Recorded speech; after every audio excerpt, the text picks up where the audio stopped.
आवाज येतोय का मागपर्यंत? नाही, स्पीकर मधून थोडे फटाके फुटतात. मी बोललो 4 जून साठी थोडे ठेवा.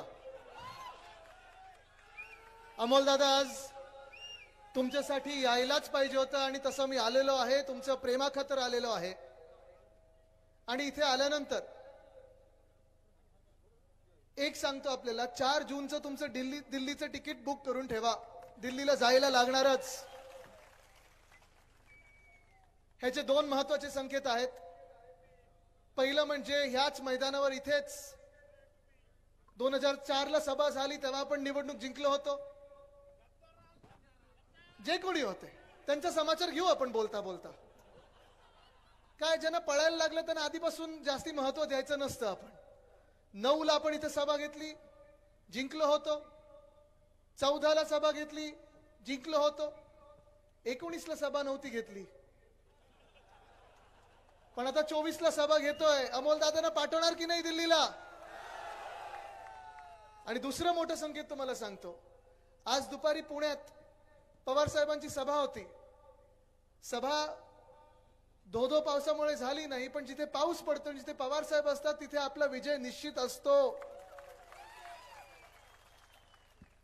हे समीकरण जुळलेलं आहे. आणि आज आपण पाहत आहोत इथे जेवढे आपण सर्वजण इथे आलेला आहात, महाविकास आघाडीला प्रेम द्यायला, आशीर्वाद द्यायला, जो काही उत्साह दिसत आहे, जो काही जल्लोष दिसत आहे, जो एक जोश दिसत आहे, हेच वातावरण मला संपूर्ण महाराष्ट्रात दिसत आहे. आजच आपण पाहिलं असेल, बातमी आली आपल्याला की अरविंद केजरीवाल साहेबांची सुटका झाली. आतापर्यंत जशी बेल मिळायची नाही या ईडीच्या कोर्टामध्ये, आतापर्यंत आपण पाहिलं अनेक राजकीय नेत्यांना छळलं गेलं. 6-6 महिने आठवलं गेलं. मग ते संजय राऊत साहेब असतील, अनिल देशमुख साहेब असतील, संजय सिंगजी असतील, या सर्वांनाच जेलमध्ये 3 ते 6 महिने राहायला लागलं. आज आपण जो पाहतोय, जी ऑर्डर आलेली आहे, त्याच्यात सांगितलं की निवडणूक आहे, देशाची निवडणूक आहे, आणि अरविंद केजरीवालजी यांच्यासारख्या मुख्यमंत्र्यांना आत ठेवता येणार नाही. आम्हाला त्यांना प्रचारासाठी सोडायला लागणार म्हणजे लागणार. हे सगळे संकेत आहेत. परिवर्तनाचे वारे वाहू लागलेले आहेत. आणि देशभरात आपण पाहत आहोत जसं फ्रस्ट्रेशन, जसं एक राग भाजपच्या चेहऱ्यावर दिसायला लागलेले, भाजपच्या नेत्यांच्या चेहऱ्यावर दिसायला लागलेला आहे. देशाची जनता आज विचारत आहे, 10 वर्ष होऊन गेली, अच्छे दिन कधी येणार?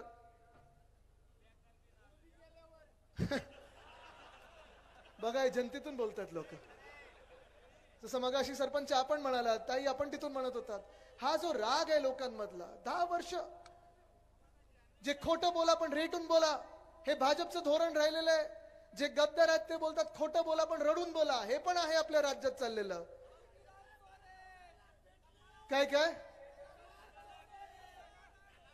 बघा, इथे पण लोक येतो. कुठे कुठे कुठे कुठे आहेत अमोल दादा? हे तुमच्यासाठी सगळे आलेले आहेत, आपल्या महाविकास आघाडीसाठी आलेले आहेत. आणि हे चित्र तुम्हाला सांगतोय, जी काही घोषणा भाजपने दिली होती, अब की बार 400 पारची घोषणा दिली होती. बघा, भाषण करायची पण गरज नाही. जे प्रेसचे पत्रकारचे मित्र जे आहेत, आमचे पत्रकार मित्र आले, तुम्ही यांचंच भाषण लिहून घ्या, आमचं भाषण तर छापूही नका. कारण हा देशाचा आवाज आहे, जनतेचा आवाज आहे. आणि ही जनता दिल्लीच्या तख्ताला हलवणार म्हणजे हलवणार, भाजपला गाडणार म्हणजे गाडणारच.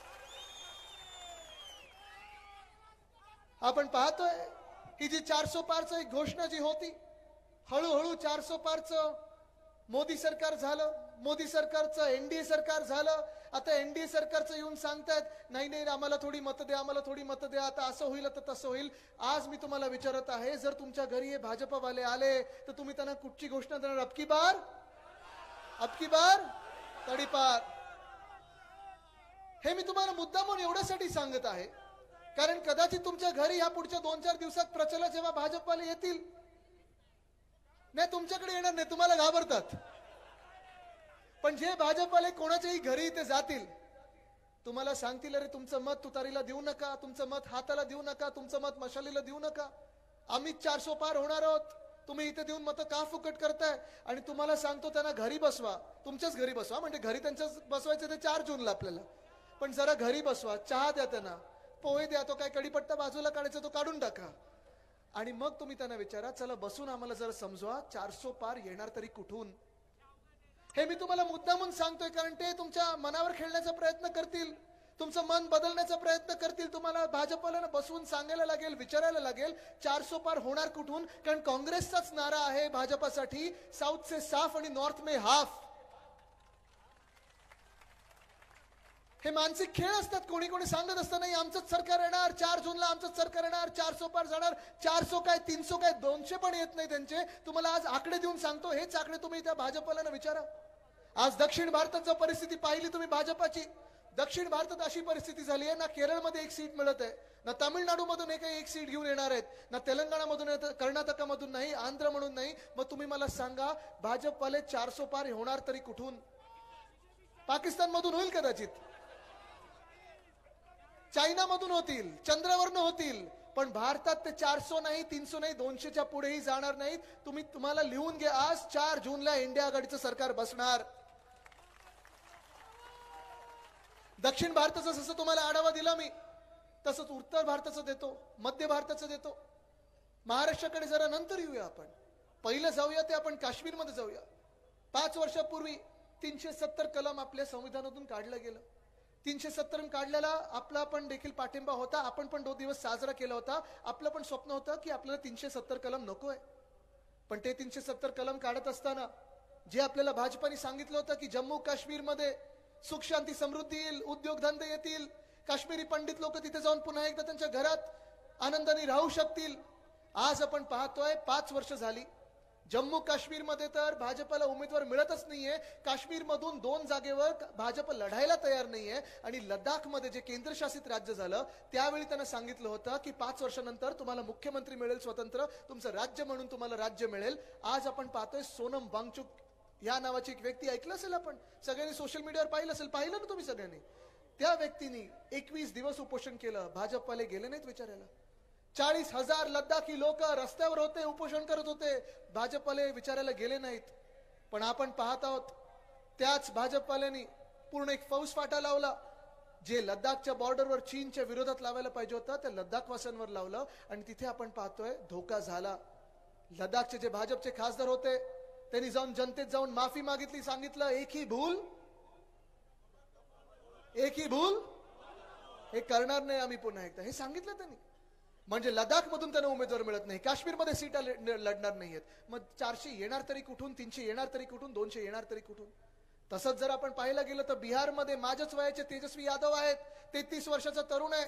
इथे जसं मिंदे सरकार बसवलं गेलं, गद्दारी करून बसवलं गेलं, तिथे देखील जेडीयूने पलटी खाल्ली आणि भाजपबरोबर सरकार बनवलं. पण आपण पाहतोय 10 वर्षामध्ये जेव्हा जेव्हा भाजपाने जेडीयू बरोबर सरकार बनवलेलं आहे, अनेक वेळा घोषणा झाल्या. प्रधानमंत्री महोदय स्वतः गेले, सांगितलं किती हजार कोटीचा पॅकेज देऊ, 20,000 कोटी, 30,000 कोटी, 50,000 कोटी, 1.5 लाख कोटीचा पॅकेज त्यांनी जाहीर केलं होतं. तुम्ही बिहारमध्ये जाऊन विचारा, अजून ते 1 रुपया देखील बिहारला त्या पॅकेज मधून गेला नाहीये. जे तेजस्वी यादव ज्यांना 2019 मध्ये 1 सीट मिळाली होती, आज आपण पाहतोय जो सर्वे येतोय त्यांना कमीत कमी 20 सीटा येणार आहेत. तुम्ही मला सांगा भाजपचे 400 पार येतात कुठून?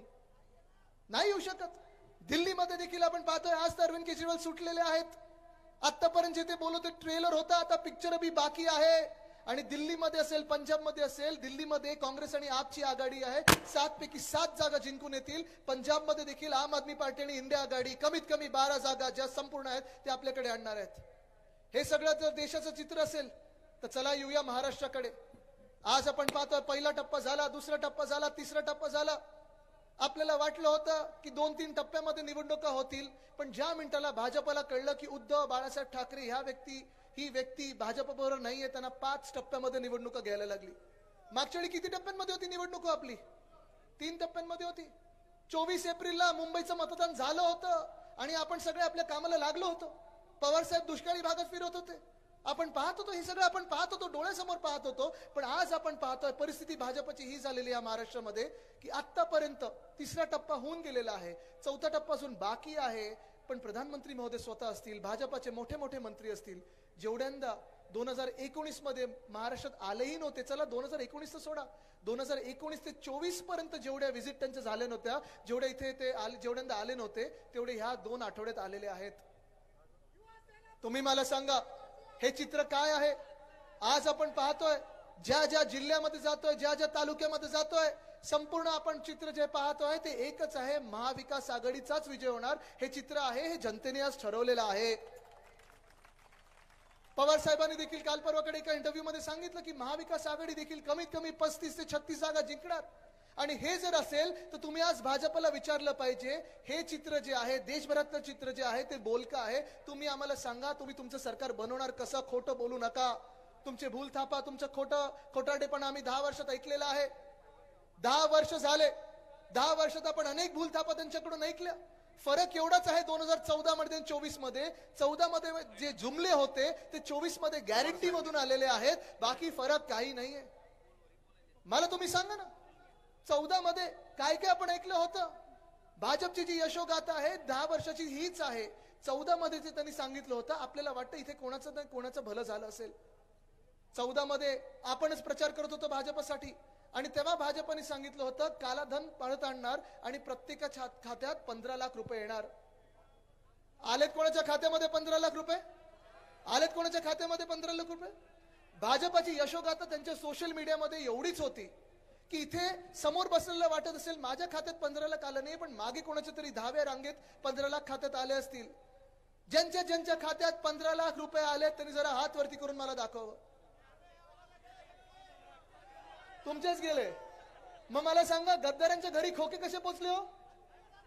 त्यांच्याकडे 50 खोके पोचू शकतात, आपल्याकडे 15 लाख येऊ शकत नाहीत. पण आज आपण पाहतोय 10 वर्ष होऊन गेली, त्याच्याबद्दल आता कोणी काही बोलायला तयार नाही. आज विषय निघतोय तो मटन मांस मच्छीवर बोललं जात आहे. आज विषय निघतोय तो विरोधी पक्ष काय घालतं काय खातं, तुम्ही काय घालता तुम्ही काय खाता, ह्याच्यावर बोललं जात आहे. आपण पाहिलं असेल 2014 आपल्याला सांगितलं होतं की 2022 पर्यंत प्रत्येक भारतवासियाला छत मिळेल, घर मिळेल, प्रधानमंत्री आवास योजनेत घर मिळेल. इथे तुम्ही मला सांगा, कोणाला तर इथे प्रधानमंत्री आवास योजनेत घर मिळालं असेल तर अभिमानाने हात वरती करा. तुमचा जाहीर सत्कार करायला मी तयार आहे. कोणाला मिळालं घर? मिळालंय घर? इथे नाही मिळालेलं. 2014 आपल्याला सांगितलं होतं, आपण देखील तोच प्रचार केला होता भाजपसाठी की 2022 पर्यंत शेतकरी बांधवांचं उत्पन्न जे आहे ते दुप्पट होणार. शेतकरी बांधव किती आले तो जरा हातवरती करून दाखवा.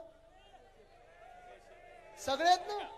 आता मला सांगा, ज्यांचं उत्पन्न दुप्पट झालेलं आहे त्यांनी आता हातवरती करा, अभिमानाने करा, एकदम दिलखुलासपणे करा. खर्च दुप्पट झाला, उत्पन्न सपाट. मग मला तुम्ही सांगा, ह्या भाजपाचं आपण करायचं काय? अहो, खाली डोकं वर पाय ह्याचा पण फायदा असतो. त्याला शीर्षासन बोलतात योगामध्ये. त्यांना मतदान करायचं नाही. पण आज आपण पाहतोय, गेली 10 वर्ष आपण पाहत आहोत, गेली 10 वर्ष जी होती ती हुकुमशाहीची होती, तानाशाहीची होती. देशाला जेव्हा 65 वर्ष झाली तेव्हा तुम्ही विचारू शकत होतात भाजप म्हणून, किंवा आपण त्यावेळी विरोधी पक्ष म्हणून विचारू शकत होतो की काँग्रेसनी 65 वर्षात काय केलं. पण आज जो प्रश्न येतोय, जो भाजपकडून येतोय की काँग्रेसनी 75 वर्षात काय केलं, मग मागची 10 वर्ष कोणाची होती? आज आपण हा विचार केला पाहिजे. मागच्या 10 वर्षामध्ये जे बहुमताचं सरकार होतं, जे तानाशाहीचं सरकार होतं, जे स्वतःचं सरकार होतं, एका नेत्याचं सरकार होतं, एका मनाचं सरकार होतं, त्या सरकारने आपल्याला दिले तरी काय?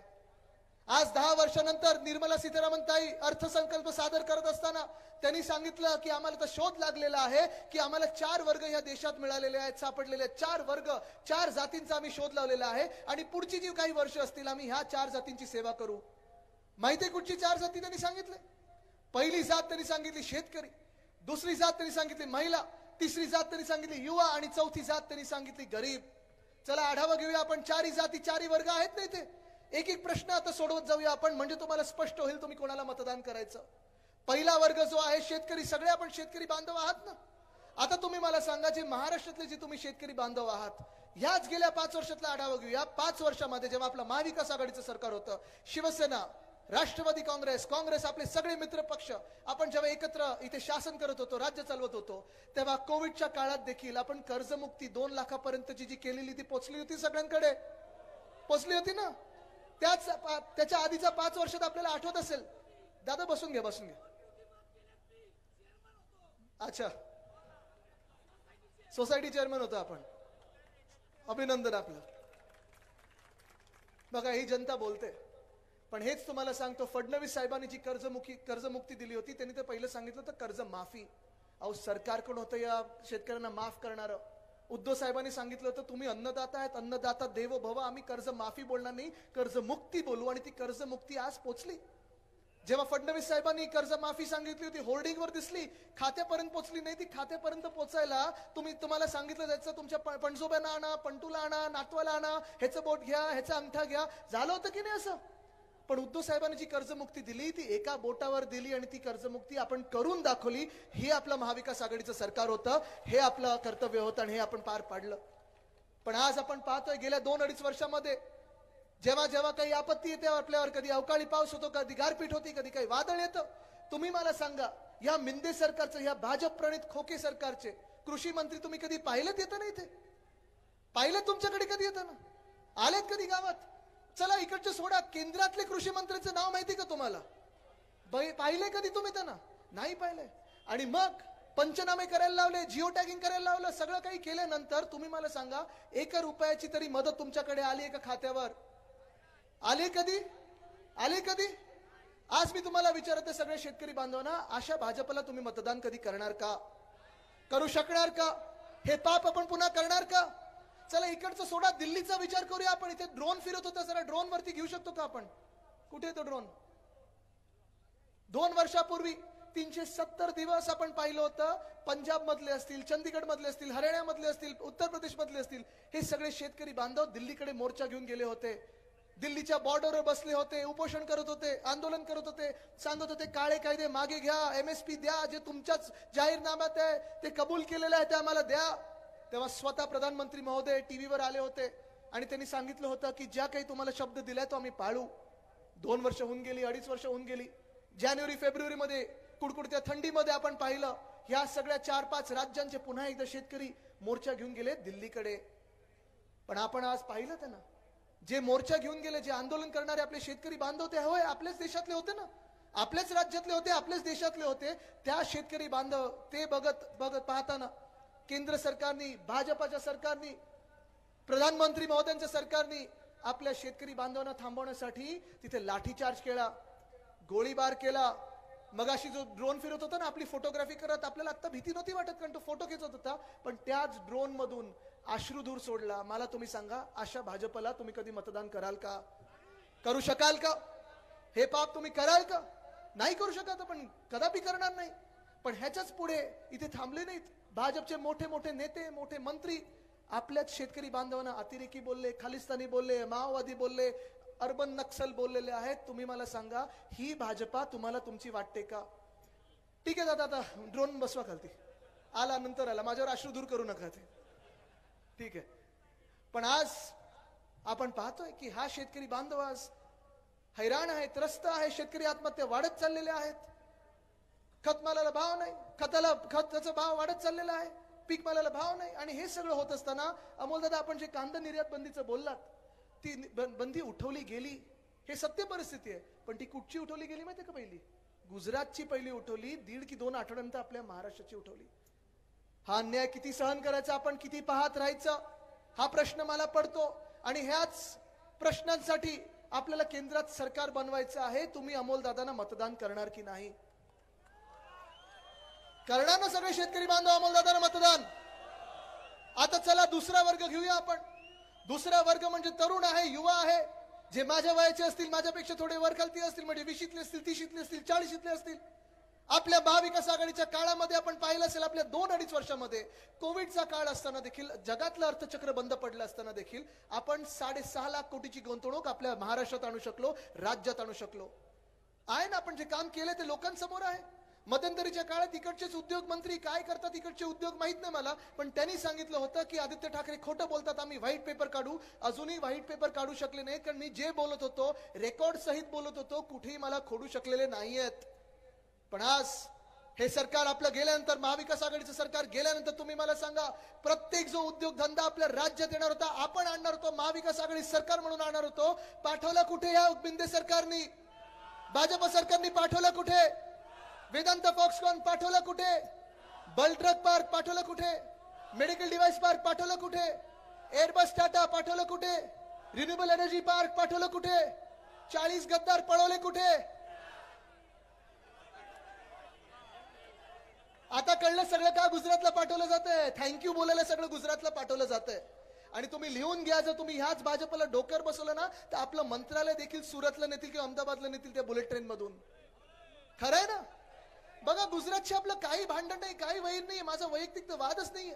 माझी नेहमी ही भूमिका राहिलेली आहे की ज्या ज्या राज्याचं त्यांचं हक्काचं असेल ते त्यांना मिळालंच पाहिजे. मग आसामचं असेल, मणिपूर शांत झालं तर मणिपूर असेल, सगळं काही त्यांच्या त्यांच्या राज्यात गेलं पाहिजे. पण माझ्या महाराष्ट्राच्या तरुणांच्या हातातला घास जेव्हा तुम्ही खेचून घेता आणि गुजरातच्या घशात टाकता, तिथे मी नडणार आणि लढणार म्हणजे लढणारच.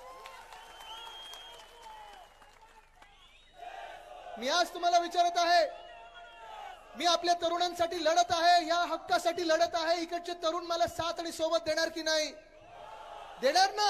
आणि साथ माझी द्यायची असेल तर इथे अमोल दादांना तुम्ही निवडून देणार की नाही? देणार ना.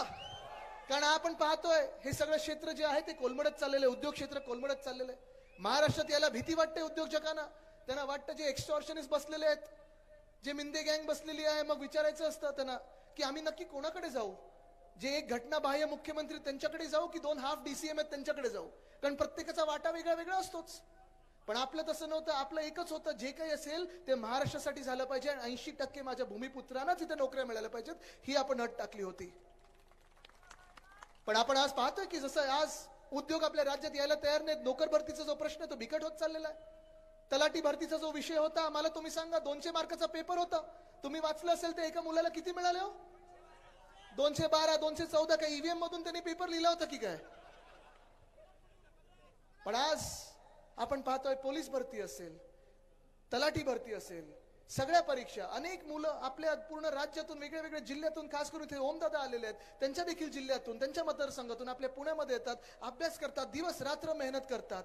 पण 4 की 5 वर्षाची मेहनत एका पेपर फुटीमुळे चिरडली जाते. इंडिया आघाडीचं वचन आहे, माझं देखील तुम्हाला वचन आहे, आदित्य रश्मी उद्धव ठाकरे म्हणून तुम्हाला वचन आहे, ज्या दिवसाला आपलं सरकार बसेल केंद्रात, पहिला कायदा आपण आणू की जो पेपर फोडेल त्याला फोडल्याशिवाय राहणार नाही. कमीत कमी 10 वर्षाची सजा आपण देणार.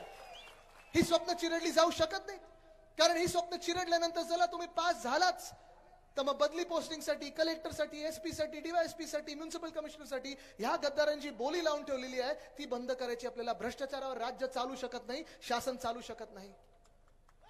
पण आज हे दोन्ही वर्गांचा आढावा घेतल्यानंतर, तरुणांचा आढावा घेतल्यानंतर आज मी महिलांना विचारते, खूप मोठ्या संख्येत तिथे महिला आल्यात. जिथे महिला आहेत तिथे विश्वास आहे, जिथे विश्वास आहे तिथे विजय पक्का असतो. हे तुम्ही लिहून ठेवा. मी तुम्हाला विचारत आहे, ताई तुम्हाला सगळ्यांना विचारत आहे, आज आपण केंद्र सरकार पाहत आहोत, भाजपचं राज्य सरकार पाहत आहोत, तुम्हाला या राज्यामध्ये सुरक्षित वाटत आहे का? वाटतंय असं? जी काळजी आपण पाहिलं असेल, पवार साहेबांनी तुम्हाला इथे गर्दीत बसल्यानंतर D मध्ये घेतलं, खरं हा सुरक्षेचा एरिया असतो, पण स्वतः त्यांनी बोलून सांगितलं इकडच्या सगळ्या लोकांना, पोलीस वर्गाला, की हे सगळ्यांना सोडा, इथे जनता तिथे बसू शकत नाही. असं काळजी घेणारं सरकार तुम्हाला हे केंद्र सरकार किंवा राज्य सरकार वाटतंय का? आज कितीतरी उदाहरण आहेत आपल्या समोर. तो एक कर्नाटकामधला राक्षस रेवण्णा, 2 की 3 हजार बायकांचा रेप केलाय, 3000 महिलांचा रेप केलाय, व्हिडिओ केलेले आहेत, त्याच्या क्लिपा सगळीकडे फिरत आहेत. पण त्याच रेवण्णा राक्षसासाठी स्वतः प्रधानमंत्री महोदय येतात आणि प्रचार करतात. त्याच रेवण्णासाठी भाजपा पूर्ण यंत्रणा लावते आणि जिंकण्यासाठी मदत करण्याचा प्रयत्न करत आहेत. आणि त्याच रेवण्णाला, ज्याला देशातून पळवून लावायला पाहिजे होतं किंवा देशाच्या कोठडीत टाकायला पाहिजे होतं, त्याला तिथून पळून जाण्यासाठी मदत केली. मला तुम्ही सांगा, अशा भाजपला तुम्ही मतदान करू शकणार आहात का? करू शकणार आहात? अहो हेच काय, गुजरात मधलं दुसरं उदाहरण देतो. बिल्किस बानो नावाची एक महिला होती. तिचा जेव्हा बलात्कार होत होता, 4 की 5 लोक तिचा बलात्कार करत होते, दुसरे 2-3 लोकांनी तिच्या मुलीला, 3 वर्षाच्या मुलीला तिच्या डोळ्यासमोर बलात्कार होत असताना चिरडून मारून टाकलं. त्याच लोकांना, त्याच बलात्कारी लोकांना कोर्टाने सजा सुनावली, जेलमध्ये पाठवलं, जन्मठेपेत पाठवलं. आणि जन्मठेप झाल्यानंतर कोर्टाचा अवमान करून मागच्या वर्षीच्या गुजरातच्या निवडणुकीमध्ये भाजपाच्या सरकारने त्याच बलात्कारांना बाहेर काढलं, आरती ओवाळली, गळ्यात हार टाकले त्यांच्या केंद्रीय मंत्र्यांनी आणि प्रचारात फिरवलं. मान्य आहे तुम्हाला ही भाजप? मान्य आहे तुम्हाला ही भाजप? जे महिलांचा आदर करू शकत नाही, जे महिलांचं संरक्षण करू शकत नाही, मान्य आहे तुम्हाला ही भाजप?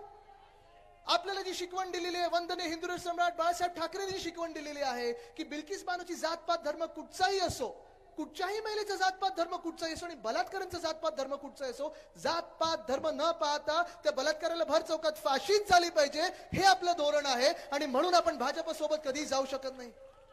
पण आपल्याच राज्यामध्ये आपण पाहतोय, या मिंदे सरकारमध्ये पाहतोय, 2 मंत्री असे आहेत मंत्रिमंडळात बसलेले आहेत. अजूनही एक मंत्री महोदय असे आहेत ज्यांनी सुप्रियाताई सुळेंना, चला 1 मिनिट विचार सोडून द्या की त्या लोकसभेच्या खासदार आहेत आणि पुन्हा होणार आहेत. 1 मिनिट विचार सोडून द्या की त्या नेत्या आहेत पण त्या महिला तर आहेत. सुप्रियाताईंना घाणेरड्या शिव्या टीव्हीवर दिल्या होत्या. खरं तर त्या मंत्रिमंडळातून त्याची हकालपट्टी त्याच दिवशी झाली पाहिजे होती, पण त्यांना पदोन्नती दिली. वारकऱ्यांवर बरोबर आहे. काय त्यांचं नाव? सत्तार नाही, गद्दार. तसेच दुसरे मंत्री आहेत, आपल्या काळात त्यांच्यावर आरोप झाले होते, बलात्काराचे आरोप झाले होते, अत्याचाराचे आरोप झाले होते. उद्धव साहेबांनी एका मिनिटात लाच मारून मंत्रिमंडळातून काढून टाकलं होतं. सांगितलं होतं गेट आउट. बरोबर बोलतोय ना मी? आपण पाहिलं ना. पण आज आपण पाहतोय की याच सरकारमध्ये जेव्हा गद्दारी केली, पाठीत खंजीर खूप असला, अवकाळी सरकार आपल्या डोक्यावर बसवलं, त्या मंत्र्याला पुन्हा एकदा तुमच्या डोक्यावर बसवलंय. मी आज इथे आलेल्या सगळ्या महिलांना विचारतोय, तुम्ही ह्या भाजपला मतदान करू शकाल का? ज्या दिवशी ईव्हीएम वर आपल्याला तुतारीचं बटन दाबायचं आहे, तुम्ही दुसरं कुठचंही चिन्ह करू शकणार का? घड्याळावर मतदान करू शकणार का? नाही करू शकत आपण. कारण आपल्याला आपलं राज्य, छत्रपती शिवरायांचं राज्य जे आहे, तिथे महिलांचा आदर झालाच पाहिजे. आणि हेच राम राज्य आपल्याला देशात आणायचं आहे. रावणाचं राज्य घालवून टाकायचं, रेवणाचं राज्य घालून टाकायचं. पण 4था वर्ग जो आहे, गरीब म्हणून जे संशोधन केलं निर्मलाताईंनी, आज मी तुम्हाला विचारतोय, गरीब तर आपण सर्वांनाच वाटायला लागलेलो आहोत. कारण आज ह्या देशामध्ये जगणं कोणाला परवडत आहे का? जगणं कोणाला परवडत आहे का? चला आपण आकडे काढूया ना. जे भाजपाचे जुमले होते, वादे तर बोलूच नाही शकत, जे जुमले होते ते जुमले जे आपण डोळ्यासमोर जर आणले तर 2014ला जीडीपी, अर्थतज्ञांचं नाही, आपलं सामान्य माणसाचं जे जीडीपी असतं, गॅस, डिझेल, पेट्रोल, मला तुम्ही सांगा 2014ला गॅसची किंमत काय होती? आता किती झाली? सांगा जाऊन भाजपला. हे 400 पार करून ठेवले तुम्ही, 1200 झाले ना. तर मग तुम्ही भाजपला मतदान करू शकणार आहात? वाटतं हे गरिबांचं सरकार आहे? चला, डिझेलची किंमत किती होती आठवते का? तेव्हा 1 रुपया वाढवला युपीच्या सरकारने की आपण आंदोलन करायला रस्त्यावर यायचो युती म्हणून. पण आज जे सिलेंडर घेऊन बसले होते आपल्या सोबत, मंत्री झाले, आज कुठे काही बोलायला तयार नाहीयेत. पेट्रोलचं बरोबर आहे, तुम्ही सगळे जनता एकदम प्रचारात तयार झालेला आहात. पेट्रोलची किंमत आठवते का? नाही आठवत. पण आज 10 वर्षानंतर देखील प्रचार कशावर होतोय? स्वतःच दाखवण्यासाठी. काही नाहीये, काही दाखवू शकत नाही. आणि आज प्रचार होतोय तो मटन, मांस, मच्छीवर होतोय. आज प्रचार होतोय की तुम्ही खरे हिंदू आहात की खोटे हिंदू आहात. आज प्रचार होतोय तो आपल्या राज्यामध्ये येऊन आपल्या नेत्यांचा अपमान होतोय आणि ह्याच्यावर प्रचार केला जातोय. तुम्ही लक्षात घ्या, आपण जर महाराष्ट्राची स्वाभिमानी जनता असू तर हे अपमान आपण खपून घेणार आहात की नाही, ह्याचं उत्तर आज मिळालं पाहिजे आणि येत्या 13 तारखेला मिळालं पाहिजे. जे नेते आपल्या राज्यात येऊन सांगतात की एक देशातले नेते महाराष्ट्रातून जे आहेत ती भटकती आत्मा आहेत, हे वाक्य तुम्हाला मान्य आहे? सगळ्यांना आहे मान्य? कोणाला? हा विचार तुम्ही मतदानाच्या दिवशी केला पाहिजे. तेच नेते येऊन दुसऱ्या नेत्यांना सांगतात बाळासाहेब ठाकरे की नकली संतान. मान्य आहे तुम्हाला? म्हणजे तुम्ही विचार करा, जे 2 नेते आपल्या देशात आज लढाई देतात सत्यमेव जयतेची, सत्तामेव जयतेची नाही, सत्यमेव जयतेची, त्यांचा इथे येऊन अपमान करतात, महाराष्ट्रातून येऊन अपमान करतात. खरी सेना कोण, खोटी सेना कोण, खरी राष्ट्रवादी कोण, खोटी राष्ट्रवादी कोण, हे बाहेरून येणारे लोक आपल्याला शिकवायला लागलेले आहेत. तुम्ही मला सांगा, तुम्ही त्या भाजपला धडा शिकवणार की नाही? कारण आज जो समाचार घ्यायचा होता गद्दारांचा तो घेतलेला आहे. पण मी आज नुसतं एकच गोष्ट विचारायला आलेलो आहे. बघा, जास्ती वेळ मला घ्यायचं नाही. अजून थोरात साहेब आहेत, पवार साहेबांना बोलायचं आहे. वरिष्ठ असताना जास्ती वेळ बोलायचं नसतं. पण अमोल दादांनी जो समाचार घेतलेला आहे, कारण भाजपवर बोलताना, मिंदे गटावर बोलताना, गद्दार जे राष्ट्रवादीतून फुटले त्यांच्यावर बोलताना, आपण उमेदवारावर एकच प्रश्न उमेदवाराला मला विचारायचा आहे. चला, आपण खूप वेळा एकत्र प्रचार केलाय, मी देखील तुमच्यासोबत प्रचार केलेला आहे. इथे दिवस रात्र आलो आणि मी माझ्या वयाच्या 13व्या की 14व्या वर्षापासून ह्याच मैदानात येतोय. अनेक सभा तुमच्यासाठी पाहिलेल्या आहेत. जेवढी मेहनत उद्धव साहेबांनी किंवा माझ्या आजोबांनी, वंदनीय हिंदू हृदय सम्राट बाळासाहेब ठाकरेंनी घेतलेली आहे ती पाहिलेली आहे. काय काय तुम्हाला जिंकवण्यासाठी केलेलं आहे ते पाहिलेलं आहे. हरल्यानंतर देखील तुमचं जे रडगाणं होतं ते देखील आम्ही ऐकून घेतलेलं आहे. सगळं काही आम्ही ऐकून घेतलेलं आहे. तुम्ही मला सांगा, मुळात तुम्ही शिवसेना सोडून, म्हणजे उद्धव साहेबांची, बाकी गद्दार गँगी शिवसेना नाहीच, शिवसेना उद्धव बाळासाहेब ठाकरे म्हणजे उद्धव साहेबांची शिवसेना सोडून मिंदी गटात गेल्या कशाला होतात हे माहित नाही, हे नवीन प्रकरण बाहेर येते. त्यांनी तेव्हा कारण दिलं होतं की दादा शिवसेना संपत आहेत, फंड देत नाहीत आणि शिवसेना संपत आहेत. बरोबर आहे. मग कुठे गेलात तुम्ही? मिंदी गटात गेलात होत की नाही? आता सीट तिथे गेल्यानंतर आता कोणाच्या पाया जाऊन पडलात तुम्ही? मग तुम्ही नक्की गेलात का तिथे? जो पक्ष संपत होता, जी व्यक्ती शिवसेना संपायला निघाली होती असं तुम्हीच आरोप केला होता, ज्यासाठी तुम्ही आमच्याशी गद्दारी केली, त्याच माणसाच्या बरोबर जाऊन उमेदवार बनलात कसे? आज हा प्रश्न त्यांनी जर विचार केला तर त्यांना पण रात्री झोप येणार नाही. झोप तर येणारच नाहीये. कारण ही सगळी जनता जी आलेली आहे अमोलदादांना सपोर्ट करायला, अमोलदादांना पाठिंबा द्यायला, पाठबळ द्यायला, महाविकास आघाडीला विजय करायला, तुम्ही मला सांगा आपण 13 तारखेला कुठच्या चिन्हावर मतदान करणार आहात?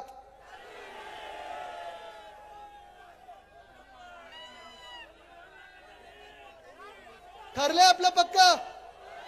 मग चला पुन्हा एकदा आपण इथून आवाज तिथपर्यंत पोहोचला पाहिजे, दिल्लीपर्यंत पोहोचला पाहिजे. 13 तारखेला आपली निशाणी कुठची?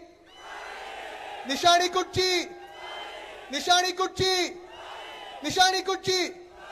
अजून एक बोलू शकता, रामकृष्ण हरी, बसवा गद्दाराला घरी. पण निशाणी कुठची? निशाणी कुठची? निशाणी कुठची? एकदा जोरात ऐकू द्या, निशाणी कुठची? चला 13 तारखेला तुतारी आणि 4 जूनला इंडिया आघाडीचं सरकार केंद्र सरकार म्हणून साजरं करूया. धन्यवाद. जय हिंद, जय महाराष्ट्र, वंदे मातरम.